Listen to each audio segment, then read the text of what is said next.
Alrighty, there's a lot going on today that I need to get to. One, Havana Syndrome. Two, Supreme Court gun law in New York State that struck down, very good. And Lithuania. I think I'll hit the Supreme Court first because the other two are related. Supreme Court, as you've all probably heard by now, struck down this law in New York. New York has very restrictive concealed carry laws. What does this mean? It means that essentially all 50 states now have to have shall issue policies towards concealed carry. For a very long time, the right to carry a gun in the United States, in most states, was a privilege. It was not considered a right.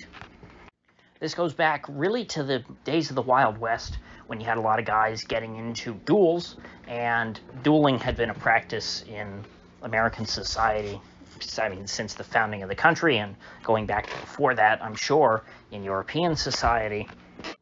And they essentially wanted to get rid of dueling, and so there became a lot of regulations tied to carrying a weapon in public.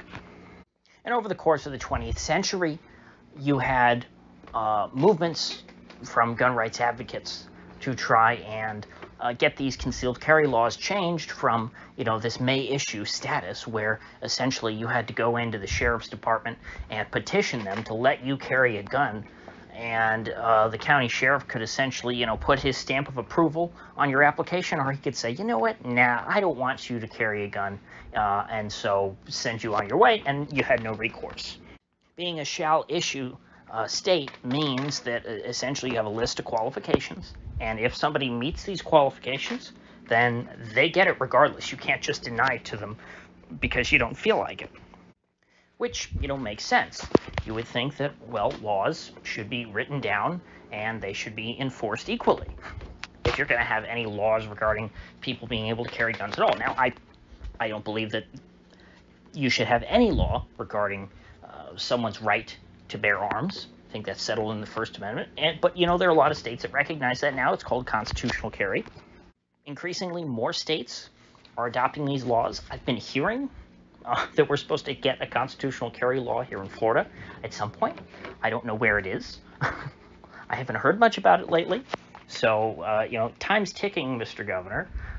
I don't know if he's holding off until the end of summer so that it's closer to election time or something like that. But now, for people in the handful of states that still have may issue laws, like New York, California, Massachusetts, probably Connecticut, Rhode Island, New Jersey, those are the usual suspects where it's really, really difficult to get the right to carry a firearm.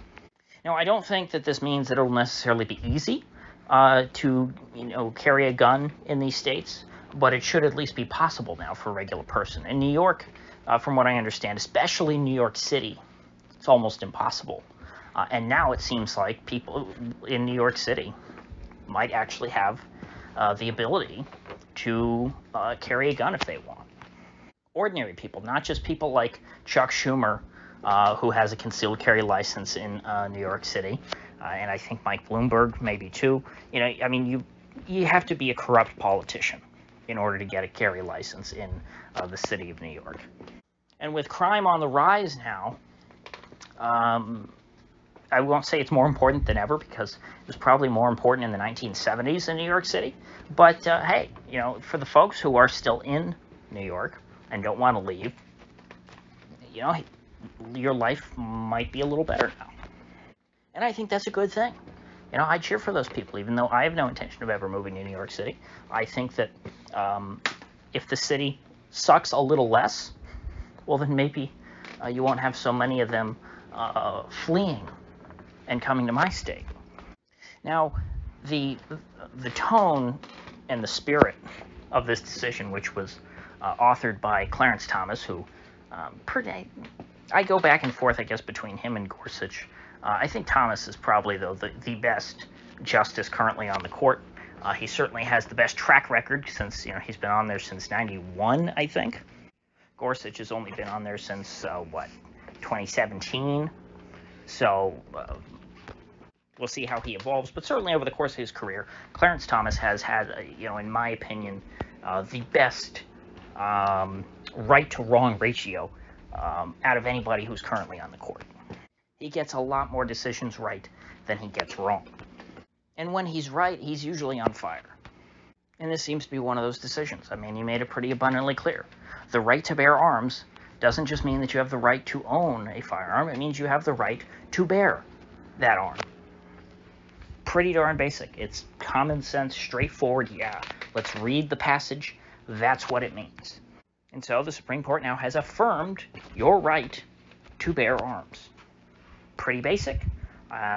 It's interesting that this is the first time that they've done that in their, over 200-year history. What are we, 250 years or so now removed from the founding of this country? And this is the first time that the Supreme Court has affirmed your literal right to bear arms. And this just really takes the wind out of the sails of the John Cornyn's of the world, the Lindsey Grahams of the world, the Shelley Moore Capitos of the world, who just passed that stupid bill in the Senate encouraging states to pass red flag laws. And it's too bad. I think that if this decision had come out a couple days earlier, it might have blunted the gun control push enough, perhaps, to defeat that bill. But, I don't want to get into talking about that bill again. I talked about it yesterday. I don't think anybody wants to hear more about it. I mean, it's not that interesting. So, on to Havana Syndrome. This is something that just broke within the last couple of hours. The Biden administration is going to be paying out settlements to victims of Havana Syndrome. For those of you who don't know, Havana Syndrome is this mythical illness that was invented by U.S. Embassy staff in Havana, which they theorized was the result of the Ruskies using directed energy weapons to try and affect their mental health and give them headaches. Yes, they blamed their headache on Putin's laser beams. There was no other possible explanation. This is what they determined, and they said, it's Putin's fault. He gave me a headache, and that's why I was late for work today. Then all of a sudden, the epidemic spread to U.S. embassies around the world, and all of these, State Department employees were saying, oh my gosh, I've got the Havana Syndrome. The ringing in my ears, it's the Ruskies. I know it. There's a Ruski hiding behind every bush. Now, despite their assertions, there was a study done, which I will try to link to in the description if I remember, which determined that the most likely cause of their ailment were crickets. Not Russian directed energy laser weapons. Despite this, however, I guess because we need to virtue signal how bad the Ruskies are, Joe Biden is going to give each one of these crybabies $100,000 to $200,000, despite the fact that they have a mythical illness, which cannot be identified by science as an actual illness. But hey, Russia bad, am I right? This comes as NATO state Lithuania continues to blockade, although it's not quite the right. They started the process of blockading Russia, blockading Kaliningrad. They have a treaty, which I think I might have mentioned this, but I wanted to do a whole video on it, but now it's been so many days since the news broke. At this point, I just want to get in my 2 cents about it. Most of you probably know they are blocking shipments from Belarus through Lithuania into Kaliningrad, which is old. That's old Germany, East Prussia. It was seized by the Russians after World War II. The whole city was leveled. I've seen pictures of, I can never say the word, if it's like Kongsberg or Königsberg or whatever. The German city that was there, it looked gorgeous. It was the original capital of Prussia before they moved to Berlin. It was a very, very old, beautiful German city. It was destroyed in World War II. There are like a couple buildings left, I guess, but the rest of it is just disgusting Soviet, not skyscrapers, but like Khrushchevkas and that sort of thing, and the Brezhnev buildings, I forget what they're called, the ones that are even bigger than Khrushchevka's. I mean, just hideous, hideous mid-rise and high-rise apartments. I mean, it really is just such a shame. Not to mention all the Germans who lost their homes there. It's not even all of old East Prussia. A lot of East Prussia, I believe, was given to Poland when the Soviets kind of moved Poland away so that the Soviets could keep that half of Poland that they annexed at the start of World War II. I guess the official Russian story is that when they got there hot, they just sort of scratched their head and, hey, there's nobody here. All the Germans left. How convenient. We'll just annex this and settle our people here. I must admit, I don't believe that. I don't think that that all of the Germans of Eastern Europe just decided to move into the Soviet-occupied zone of Germany, which became East Germany.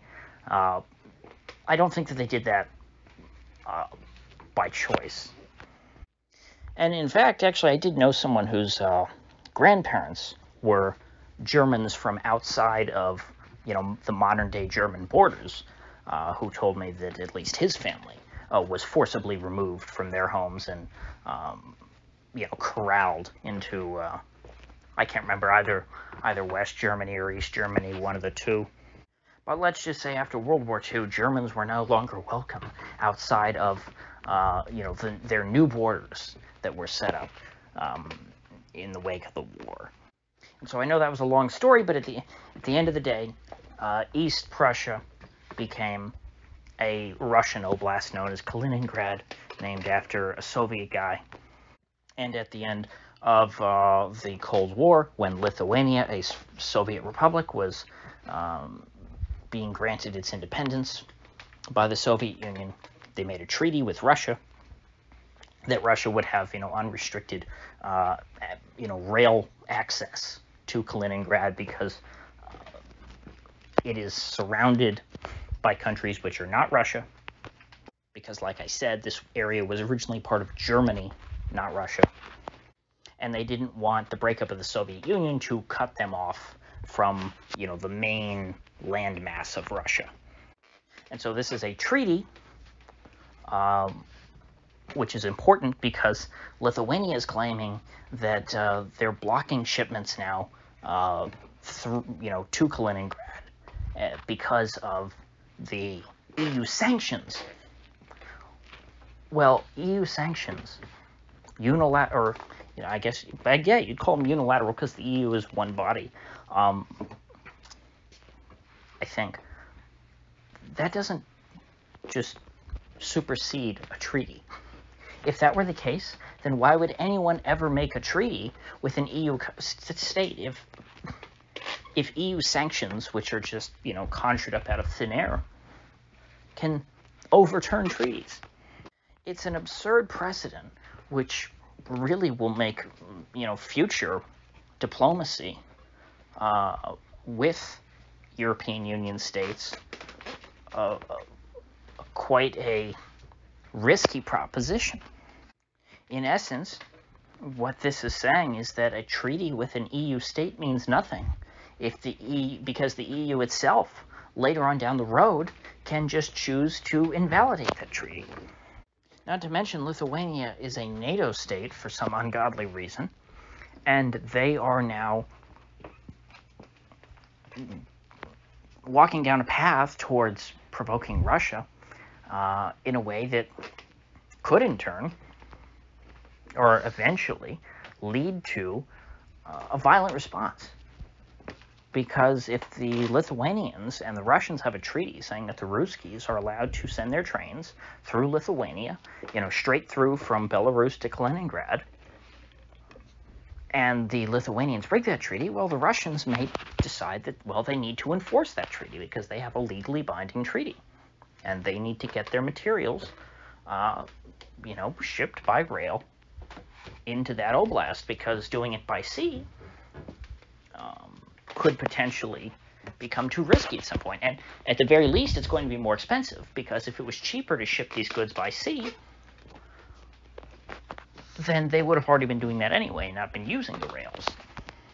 So this really is just a battle that I see no benefit in fighting from Lithuania's perspective.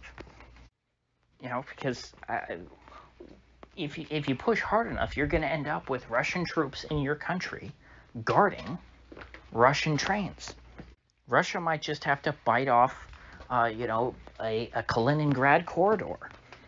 And so what is the point of this? Are they just trying to poke Russia in the face while they're busy in Ukraine and say, you can't do anything about it? Do they think that the Ruskies are too weak and, ill-equipped to go and bite off a little chunk of Lithuania? Or are they just trying to bait Russia into, getting into a conflict with a NATO state? Because, the NATO treaty is supposed to be a defensive pact. If Lithuania starts a war with Russia, it shouldn't apply, right?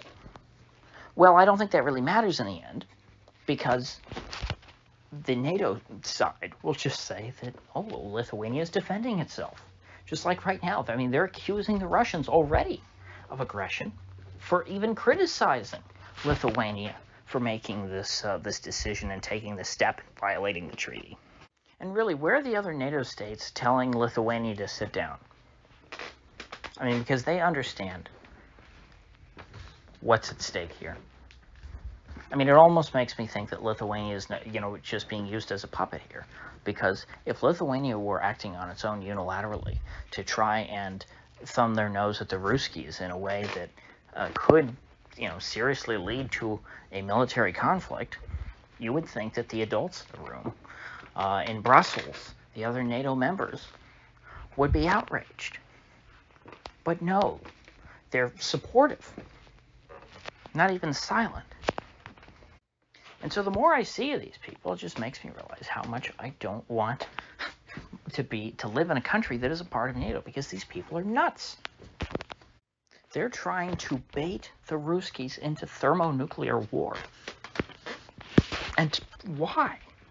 I would say to what end, but we know what end. It would be the end of humanity. We're supposed to believe that Putin is this crazy madman who wants to take over the world. But we're also supposed to believe that, oh no, he's not so crazy that he'd nuke us, if we got into a war with him. It's just madness, every bit of it. So, with that said, I will see you folks back here tomorrow.